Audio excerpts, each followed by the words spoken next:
پیارے بچوں، یہ کہانی ہے ایسے گھر کی جہاں پر ایک بچہ حامد رہتا ہے اور وہ اپنے والد کو اکثر دیکھتا ہے کہ وہ نماز پڑھتے ہیں اور اللہ تعالیٰ سے دعا کرتے ہیں۔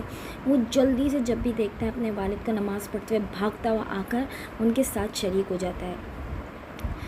والد صاحب سوچتے ہیں کہ چونکہ حامد بڑا ہو رہا ہے تو اب اس کو وضو کے بارے میں بتا دینا چاہیے اور اس کو صحیح طرح سے رہنمائی کرنی چاہیے کہ وضو کس طرح کیا جاتا ہے۔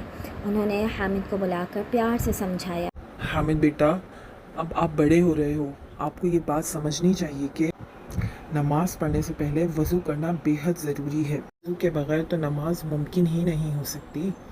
تو اب آپ کو میں وضو کا طریقہ سکھاؤں گا۔ سب سے پہلے آپ بسم اللہ پڑھیں گے، نیت کریں گے اور پاک برتن میں پانی لے کر بیٹھیں گے۔ ہم نل سے بھی وضو کر سکتے ہیں لیکن اس میں پانی زیادہ ضائع ہوتا ہے۔ پھر دونوں ہاتھ دھوتے ہیں۔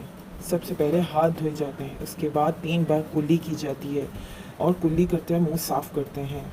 پھر 3 بار ناک میں پانی ڈالتے ہیں اور ناک میں پانی ڈالنے کے بعد ناک کو جھاڑتے بھی ہیں تاکہ کوئی گندگی اگر ہو تو وہ نکل جائے۔ کلی کرنا اور ناک میں پانی ڈالنے سے ہمیں معلوم ہو رہا ہے کہ اللہ تعالیٰ چاہتے ہیں کہ منہ کے اندر اور ناک کے اندر جو بھی گندگی ہے وہ صاف ہو جائے۔ پھر اس کے بعد 3 بار منہ دھوتے ہیں اور منہ کو اچھی طرح ملتے بھی ہیں۔ اب منہ دھونے کے بعد ہم کوہنیوں کی طرف آتے ہیں۔ دونوں ہاتھ کوہنیوں سمیت 3 بار دھوئے جاتے ہیں، پہلے سیدھا ہاتھ اور پھر الٹا ہاتھ۔ کوہنیوں سمیت ہاتھ دھوتے وقت ہاتھوں کی انگلیوں کا خلال بھی کیا جاتا ہے۔ اس کے بعد سر کا مسح کیا جاتا ہے۔